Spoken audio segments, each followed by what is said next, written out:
प्रिय छात्रों नमस्कार। एनसीईआरटी फिजिक्स कक्षा 12वीं में आपका स्वागत है। थ्योरी के इस पोर्शन में आगे बढ़ते हुए हम लोग अध्याय 2 में ही नेक्स्ट टॉपिक लेते हैं, जिसका नाम है विद्युत द्विध्रुव के कारण अक्षीय स्थिति में विभव। अभी इसके पहले हम लोगों ने बिंदु आवेश के कारण किसी बिंदु पर विद्युत विभव की गणना की है, तो वो वीडियो आपको चैनल की प्लेलिस्ट पर जाकर वहाँ से आप देख सकते हैं। इसके बाद हम लोग नेक्स्ट टॉपिक करने वाले हैं। तो यहाँ पे इससे रिलेटेड क्वेश्चन एग्ज़ाम में इस तरीके से आता है। तो सबसे पहले तो आपको ये क्वेश्चन जो है उसको लिख लेना है अपने नोट्स में। मैंने आपको शुरू में बताया है कि आपको नोट्स भी बनाते जाना है। तो ये जो है उससे रिलेटेड क्वेश्चन है और ये है विद्युत द्विध्रुव के कारण अक्षीय। अब देखिए, अक्षीय को बोलते हैं अनुदैर्ध्य। तो हो सकता है कि कभी बदल के पूछ लिया जाए, इसलिए मैंने उसको भी लिखा है। तो अक्षीय स्थिति में विद्युत विभव की गणना कीजिए। तो इस टाइप से क्वेश्चन आएगा। तो क्वेश्चन को हमें पर्टिकुलर सबसे पहले तो समझना है। जैसे ये क्वेश्चन एग्जाम में आया तो यहाँ पे लिखा है विद्युत द्विध्रुव। अब ये विद्युत द्विध्रुव क्या है, इसके बारे में हम लोग अध्याय 1 में पढ़ चुके हैं। थोड़ा सा हम यहाँ पे देख लेते हैं। विद्युत द्विध्रुव में जब दो बराबर किंतु विपरीत आवेश एक दूसरे से अल्प दूरी पर होते हैं, जैसे इस पर भी Q आवेश है, इस पर भी Q आवेश है, दोनों ही बराबर हैं, लेकिन एक तरफ धनात्मक है और एक तरफ ऋणात्मक है। तो ये दो बराबर हैं लेकिन विपरीत आवेश हैं, एक दूसरे से बहुत कम दूरी पर हों, यानी उसे हम बोलते हैं अल्प दूरी, और उसे हम 2a मानते थे। तो ये जो एक सेटअप बनता है इसे हम बोलते हैं विद्युत द्विध्रुव। तो इसके कारण इसका फील्ड भी बनता है। तो फील्ड बनता है तो कोई दूसरा चार्ज वहाँ पे रखेंगे तो उसमें विद्युत क्षेत्र की तीव्रता हम निकाल चुके हैं अक्षीय और निरक्षीय स्थिति में, यदि आपको ध्यान हो। अब हमें निकालना है विभव। तो विभव भी हम निकालेंगे, वर्क डन ही विभव कहलाता है। तो इसके लिए देखिए चित्र कैसे बनेगा। तो एग्ज़ाम में चित्र हमें क्वेश्चन के अकॉर्डिंग ही बनाना पड़ता है। सबसे पहले हम यहाँ पर एक विद्युत द्विध्रुव ले लेते हैं। तो यहाँ पे हमने 2 पॉइंट निर्धारित किए। अब इन दोनों पॉइंट को हमने नाम दे दिया A और B। अब इस पर हमने आवेश रखा, मान के चलिए यहाँ पर हमने -Q रख दिया और यहाँ पे +Q। तो बराबर और किंतु विपरीत आवेश और इनकी बीच की दूरी हमने दे दी 2a। तो इस तरीके से हमने बीच की दूरी 2a दे दी है। अब हम इसका एक मध्य बिंदु भी ले सकते हैं, ये देखिए यहाँ पे। और ये मध्य बिंदु इसलिए लिया जाता है कि इससे द्विध्रुव से दूरी ना तो हम A से नापते हैं ना ही हम B से नापते हैं, तो हम इसके मध्य बिंदु से नापते हैं। ठीक है, तो ये है द्विध्रुव। अब क्वेश्चन में लिखा है द्विध्रुव के कारण अक्षीय स्थिति में। तो देखिए यहाँ पे अक्षीय स्थिति कहलाती है इसी के अनुदिश आगे बढ़ते हुए ये वाली अक्ष, इसमें किसी बिंदु को लेना होगा। अगर यहाँ पे लिखा होता निरक्षीय तो अक्ष के लंबवत यहाँ पे ये होती निरक्षीय। फिलहाल हमें अक्षीय स्थिति पूछा गया है, अक्षीय स्थिति में हमें विभव की गणना करनी है। तो हम यहाँ पे स्केल रखेंगे, ये देखिए ये अक्षीय है और अक्षीय स्थिति में हमने सबसे पहले एक लाइन खींची और यहाँ पे हमने कहीं पर भी बिंदु ले लिया और उस बिंदु को हमने P नाम दिया। P, ये है बिंदु P। अब ये बिंदु P की द्विध्रुव से दूरी नापना है, तो ना तो हम B से नापते हैं और ना A से नापते हैं, हम मध्य बिंदु से नापते हैं, यानी कि यहाँ से लेके यहाँ तक की जो दूरी है वो हो जाएगी R। इसे हम R से दर्शाते हैं। तो ये देखिए चित्र बन गया देखते ही देखते। हमें क्या करना होता है कि जो चित्र है वो क्वेश्चन के अनुसार ही बनाना पड़ता है। जैसा हमारा क्वेश्चन है उसी तरीके से यदि आप सीखते हैं तो कोई भी क्वेश्चन एग्ज़ाम में आएगा, आप उसका जल्दी से चित्र बना के उसे सॉल्व कर दोगे। तो ये है विद्युत द्विध्रुव, ये है अक्षीय स्थिति, यहाँ पे लिया है बिंदु P और इसकी दूरी हमने नापी है इसके मध्य बिंदु O से R दूरी पर। अब जैसा कि हम चित्र बनाते हैं वैसा ही हम उसके नीचे लिखते हैं, तो यहाँ पे हम वैसा ही लिखेंगे। यहाँ पे AB एक द्विध्रुव है तो हम लिखेंगे माना AB एक विद्युत द्विध्रुव है, तो हमने लिख दिया। अब AB एक विद्युत द्विध्रुव है लेकिन जो -Q तथा +Q आवेश से मिलकर बना है, ये भी हम लिख लेते हैं। तो हमने लिखा जो -Q तथा +Q आवेश से मिलकर बना है। तो देखिए इतना सब हम देख के ही लिख रहे हैं। अच्छा, अब द्विध्रुव को पूरा कंप्लीट करना है पहली लाइन में, तो अभी इसकी दूरी नहीं लिखी है, बाकी सब लिख गया है। तो हम इसकी दूरी भी लिख लेते हैं। जो -Q तथा +Q आवेश से मिलकर बना है तथा जिसके बीच की दूरी 2a है। ये देखिए इनकी बीच की दूरी अल्प दूरी 2a हम लोग मानते हैं, तो हम लिखेंगे इसके बीच की दूरी 2a है। तो ये है विद्युत द्विध्रुव के बारे में पूरी जानकारी। देखिए माना AB एक विद्युत द्विध्रुव है, ये द्विध्रुव ही तो है जो -Q तथा +Q आवेश से मिलकर बना है। पूरा द्विध्रुव के बारे में ही यहाँ पे लिखा है। इसके बाद इसके बीच की दूरी, तो AB विद्युत द्विध्रुव बता दिया जो -Q +Q आवेश से मिलकर बना है तथा इसके बीच की दूरी 2a है। देखिए पूरा द्विध्रुव ही बनाया है। इसके आगे अब हम बिंदु P की बात करेंगे, तो लिखेंगे इसके मध्य बिंदु यानी कि द्विध्रुव के मध्य बिंदु O से R दूरी पर एक अन्य बिंदु P है जिस पर हमें विद्युत विभव की गणना करनी है। कहाँ से? द्विध्रुव के मध्य बिंदु से। कितनी दूरी पर? R दूरी पर। तो यहाँ पे लिखेंगे द्विध्रुव के मध्य बिंदु O से R दूरी पर एक अन्य बिंदु P स्थित है जिस पर हमें विद्युत विभव की गणना करनी है। तो हमने यहाँ पे लिखा इसके मध्य बिंदु O से R दूरी पर अक्षीय स्थिति में ये शब्द जोड़ देना है, एक बिंदु और फिर नीचे लिखेंगे P स्थित है जिस पर विद्युत विभव की गणना करनी है। तो हमने इस तरीके से लिख लिया जिस पर विद्युत विभव की गणना करनी है। अब ये हो गया चित्र का पूरा मटेरियल। अब आगे कैसे करना है आइए देखते हैं। यहाँ पर यदि हम चित्र में देखें तो द्विध्रुव के कारण हमें बिंदु P पर विद्युत विभव निकालना है। तो हम पूरे द्विध्रुव के कारण बिंदु P पर विद्युत विभव नहीं निकाल सकते। हम बिंदु आवेश के कारण बिंदु P पर हमें विभव पता है और इसके कारण भी ये भी बिंदु आवेश हो जाएगा। यदि हम दोनों आवेशों को अलग अलग डिवाइड कर दें तो ये अपने आप में एक बिंदु आवेश होगा, ये भी अपने आप में एक बिंदु आवेश होगा। तो सबसे पहले आपको इस द्विध्रुव को दो भागों में डिवाइड करना है, इसको अलग और इसको अलग, दोनों आवेशों को अलग अलग डिवाइड कर देना है। फिर आपको क्या करना है, +Q आवेश के कारण बिंदु P पर विद्युत विभव निकालना है। फिर आपको -Q आवेश के कारण बिंदु P पर विद्युत विभव निकालना है और फिर दोनों का एडिशन कर देना है। तो ये हो जाएगा विद्युत विभव टोटल। क्योंकि द्विध्रुव का जो निर्माण हुआ है वो प्लस और माइनस दोनों से हुआ है, तो सबसे पहले आपको इसे दोनों भागों में बांट लेना है। क्योंकि आप बिंदु आवेश के कारण किसी बिंदु पर विद्युत विभव निकाल चुके हैं और उसका आपको फॉर्मूला भी पता है, V बराबर 1/4πε0 Q/d। इसको आपने जस्ट इसके पहले ही सॉल्व किया था। तो बिंदु आवेश के कारण किसी बिंदु पर विद्युत विभव की जब गणना की थी, तो ये जो है वो विभव का फॉर्मूला हमारे पास है। तो हम बिंदु आवेश के कारण निकालेंगे बिंदु P पर, फिर इसके कारण भी निकालेंगे बिंदु P पर, फिर चूंकि द्विध्रुव के कारण निकालना है इसलिए दोनों को ऐड कर देंगे तो विद्युत विभव आ जाएगा। तो ऐसा करना पड़ेगा। तो चलिए डिवाइड करते हैं। सबसे पहले हम लिखेंगे +Q आवेश के कारण बिंदु P पर विद्युत विभव। तो हमने यहाँ पे हेडिंग डाल दी।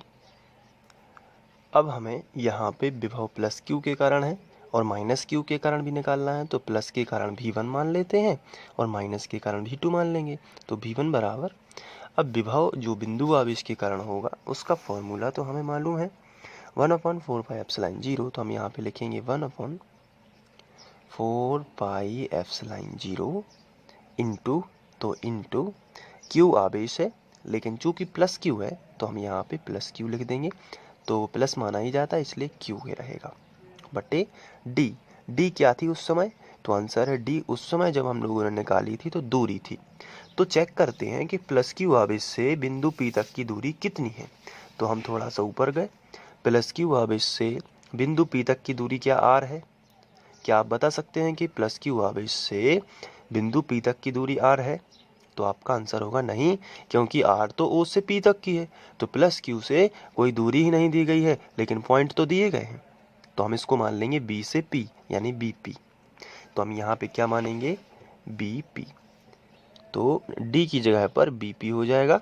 अब देखते हैं क्या फॉर्मूला में डी पर वर्ग है, आंसर है नहीं है, यानी कि हमें केवल क्या लिखना पड़ेगा, बी पी। अब आगे बढ़ते हैं, तो V1 बराबर 1/4 पाई एप्सिलॉन 0 इंटू क्यू बटे बीपी। बीपी का मान क्या हम निकाल सकते हैं, आइए चित्र में विश्लेषण करते हैं। ये देखिए, ये है बीपी। अगर हम बात करें पूरे चित्र की, तो यहाँ पर देखिए ये 2a है, पूरा द्विध्रुव कितना है, 2a है, और ये बिंदु O जो है इस द्विध्रुव का मध्य बिंदु है। जब मध्य बिंदु है तो ये 2a हम a और a में बांट सकते हैं। कहने का मतलब ये है कि हम यहाँ पर भी a लिख सकते हैं और यहाँ पर भी a लिख सकते हैं, तो टोटल द्विध्रुव कितना हो गया, 2a, और चूंकि बिंदु O मध्य बिंदु है इसलिए a और a में ये बट जाएगा। तो हमें ये वाला जो a है और ये वाला जो a है ये क्यों बांटना पड़ा, क्योंकि हमें bp का मान मिल सके। अब देखिए यहाँ पे पूरा O से लेके P तक कितना है R, और O से लेके B तक कितना है A। अगर हम OP में से OB घटा दें तो क्या बचेगा, OP में से, ध्यान दीजिए, OP में से अगर हम OB घटा दें तो ये वाला हिस्सा बचेगा ना BP। अगर हम OP में से क्या घटा दें, हमें BP चाहिए, ध्यान रखना हमें क्या चाहिए, BP। हम OP में से क्यों घटा रहे, क्योंकि ये जो R और A हैं ये मान हैं, तो हमें BP का मान भी ऐसे बीच में कुछ लिखा चाहिए। अब लिखा यहाँ पे है नहीं, तो हम इन दोनों के फॉर्म में उसे बनाएंगे। तो BP का मान क्या होना चाहिए, तो R माइनस A। ऐसा इसलिए होना चाहिए क्योंकि हमें क्या चाहिए, फिर से देखिए, हमें क्या चाहिए, BP। क्या चाहिए हमें, BP। तो BP तो कुछ लिखा नहीं है, जैसे OP लिखा है R, OB लिखा है A, ऐसा क्या BP लिखा कुछ, तो आंसर नहीं लिखा, तो BP कैसे आएगा। तो फिर एक आइडिया आता है कि अगर हम पूरा OP, पूरा क्या है, O से लेके P तक, OP में से ये OB घटा दें, OP में से आपसे कहा जाए कि OP इतनी लाइन है उसमें से OB को काट दो, तो आप क्या कहोगे, फिर तो BP बची। यानी कि पूरी R में से अगर A घटा दो, R में से क्या घटा दो, A घटा दो, तो क्या मिलेगा, BP। तो BP की नई वैल्यू कितनी आई, R माइनस A। तो हम यहाँ पे लिख सकते हैं BP की जगह पर R माइनस A। तो ये मान हो गया इसका, तो ये V1 है, और इसको हम बना सकते हैं समीकरण 1। तो इस तरीके से ये था प्लस क्यू आवेश के कारण। अब जरा ध्यान से देखते हैं, क्या द्विध्रुव निकल चुका है, यहाँ पे प्लस क्यू आवेश के कारण आई है, अभी यहाँ पर विभव आया है। अब हमें माइनस क्यू आवेश के कारण विभव निकालना है, किसके कारण, माइनस क्यू आवेश के कारण। तो हेडिंग डलेगी यहाँ पर माइनस क्यू आवेश के कारण बिंदु P पर विभव। अब इसके बाद हम विभव को अब V2 से दर्शा देते हैं। विभव का फॉर्मूला वही रहेगा, 1/4 पाई एप्सिलॉन 0 इंटू, चूँकि माइनस क्यू है, हमेशा याद रखना, फिर से मैं बता देता हूँ, विभव में आपको आवेश प्लस क्यू और माइनस क्यू दिखाना पड़ता है, जबकि तीव्रता में नहीं दिखाना होता है। ऐसा इसलिए क्योंकि तीव्रता एक सदिश राशि है, तो वो डायरेक्शन से प्लस माइनस हो जाती थी वहाँ पे। लेकिन जब यहाँ पे आप लोग द्विध्रुव के कारण अक्षीय या निरक्षीय स्थिति में विभव निकालोगे, तो आपको आवेश का साइन भी लगाना है। क्या करना है? आवेश का साइन भी लगाना है। ये ध्यान रखिए, क्योंकि यहाँ पर अक्सर बच्चे गलती ये कर देते हैं कि तीव्रता जैसे ही यहाँ पे जैसे मैं लिख रहा हूँ माइनस क्यू आवेश के कारण, तो माइनस का चिन्ह नहीं लगाते और इससे विभव गलत हो जाता। हमेशा याद रखिए, एक ट्रिक बनाइए कि जब भी आप विभव निकालोगे आवेश के साइन हमेशा लेके चलना है कि प्लस क्यू है कि माइनस क्यू। जैसे यहाँ पे माइनस क्यू है तो मैं यहाँ पे लिखूंगा माइनस क्यू बटे होता है डी, लेकिन डी क्या बताता है? दूरी। तो माइनस क्यू से क्या होगा, आइए चित्र में देखते हैं। माइनस क्यू से दूरी है ए पी। माइनस क्यू से दूरी कितनी है? A P. तो फिर आप यहाँ पे लिखोगे ए पी। ये देखिए, अब इस पे वर्ग नहीं लगा देना है, नहीं तो गलत हो जाएगा। Minus Q. अब आगे बढ़ते हैं। V2 बराबर 1/4 pi epsilon not into minus Q. हमेशा याद रखना विभव के साथ प्लस माइनस लेना पड़ेगा, क्योंकि विभव एक अदिश राशि है। अब AP देख लेते हैं, AP कितनी है। तो AP की पर्टिकुलर कोई भी वैल्यू नहीं दी गई है, लेकिन हम AP को जोड़ सकते हैं। अगर हम AO प्लस OP कर दें, ध्यान देना है जरा यहाँ पे, अगर हम AO प्लस OP कर दें तो AO प्लस OP बनेगा टोटल AP। जरा ध्यान से देखिए, AO यानी कि A और OP यानी कि R, यानी कि R प्लस A यदि कर दिया जाए तो टोटल क्या बन जाएगा? AP। तो AP की कोई वैल्यू अलग से नहीं दी गई थी, लेकिन R और मैं A जोड़ दीजिए।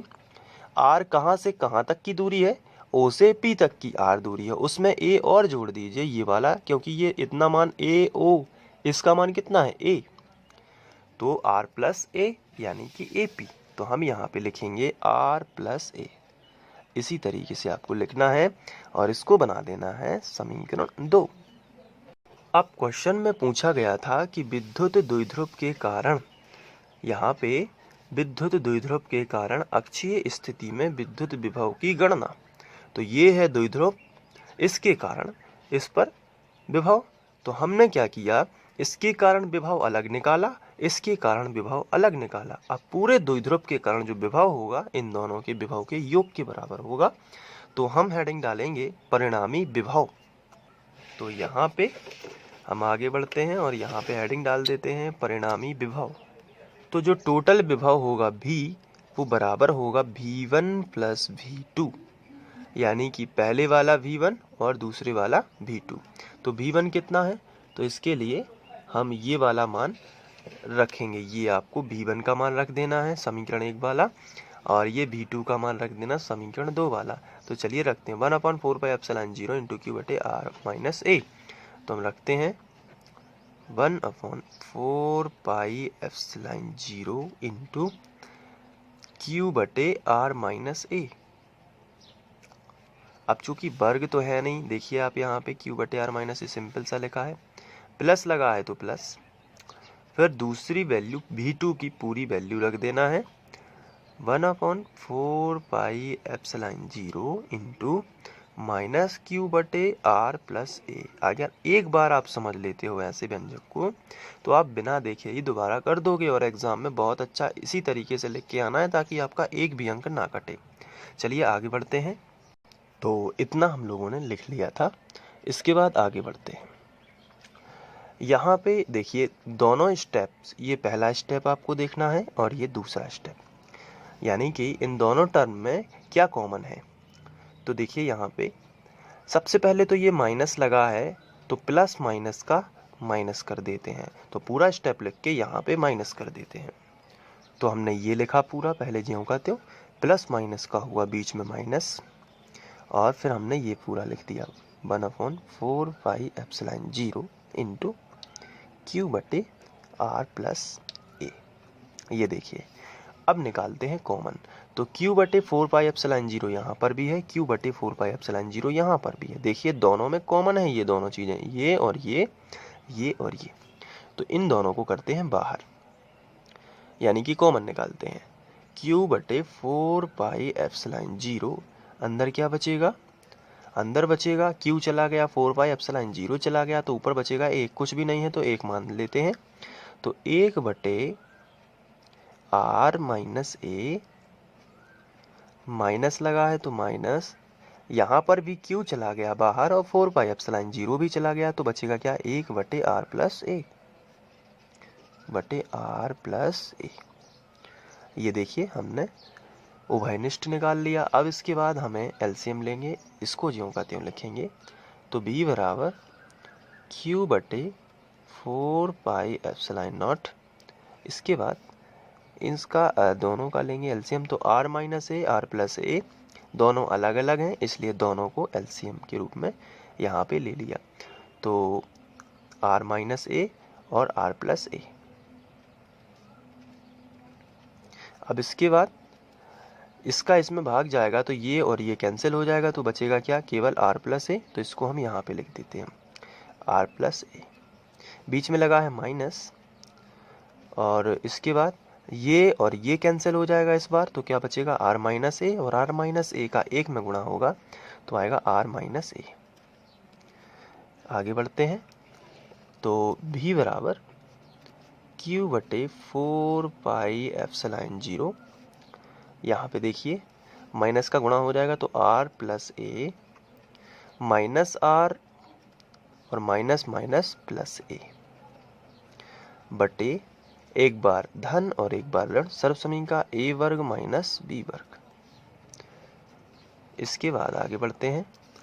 यहाँ पे देखिए r प्लस का और माइनस का कैंसिल, a और a हो जाएगा 2a। तो v बराबर, इसको हम लिखेंगे q/4πε0, अंदर आ जाएगा a और a 2a बटे r वर्ग माइनस a वर्ग। अब इसके बाद हम q इंटू 2a, ये क्या है, आवेश गुणित दूरी यानी द्विध्रुव आघूर्ण। तो पहले हम 4πε0 1/4πε0 लिख लेते हैं इसको। q अंदर चला गया तो क्या बचेगा, q इंटू 2a, अंदर कर दिया, पहले समझाने के लिए मैं एक स्टेप और बढ़ा देता हूँ, q अंदर कर दिया, यहाँ पे 1 बचेगा तो, और r वर्ग माइनस a वर्ग, ये मैंने ब्रैकेट के भीतर कर दिया। q इंटू 2a बनेगा p, क्योंकि द्विध्रुव आघूर्ण है, तो हम यहाँ पे लिखेंगे v बराबर 1/4πε0 इंटू, इसको बना दिया p, और बटे r वर्ग माइनस a वर्ग। यहाँ पे लिख भी देते हैं p बराबर q इंटू 2a बराबर द्विध्रुव आघूर्ण। तो ये हो गया विभव। अब यदि r की तुलना में a बहुत छोटा हो, यदि हम चित्र की बात करें, ये जो आपको r दिख रहा है और ये a दिख रहा है, इसमें बड़ा कौन है, r, छोटा कौन है, a, और ये तो बहुत ही छोटा होता है a, अल्प दूरी होती है क्योंकि। तो यदि r की तुलना में a बहुत छोटा है तो हम इसे छोड़ देते हैं। तो हम यहाँ पे लिखेंगे, यदि a छोटा हो, बहुत छोटा हो r से, तो इसे नगण्य मानने पर, तो ऐसी स्थिति में a को हटाएंगे तो v बराबर आएगा 1/4πε0 इंटू p बटे r वर्ग। a को हटा दिया तो p बटे r वर्ग। इसे हम लिखेंगे, विभव है चूंकि तो बोल्ट में, और इसको बंद कर देंगे ब्रैकेट में।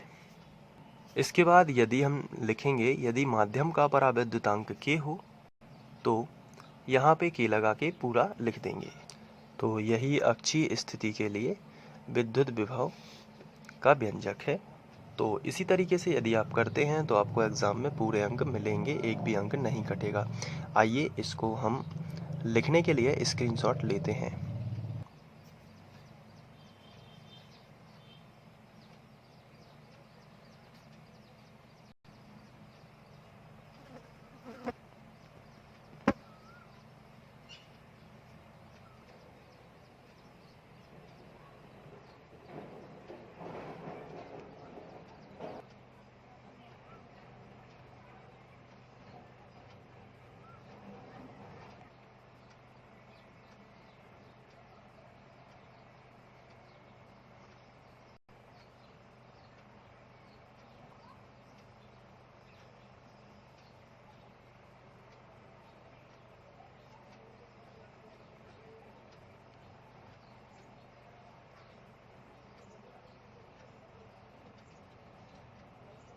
आशा करता हूँ कि आप लोगों को ये समझ में आ गया होगा। ये वीडियो आप free online coaching by Sandeep Khare के माध्यम से देख रहे थे। ऐसे ही और वीडियोस देखने के लिए आप फ्री ऑनलाइन कोचिंग की प्लेलिस्ट पर जाकर वहाँ से अध्ययन कर सकते हैं। Thank you.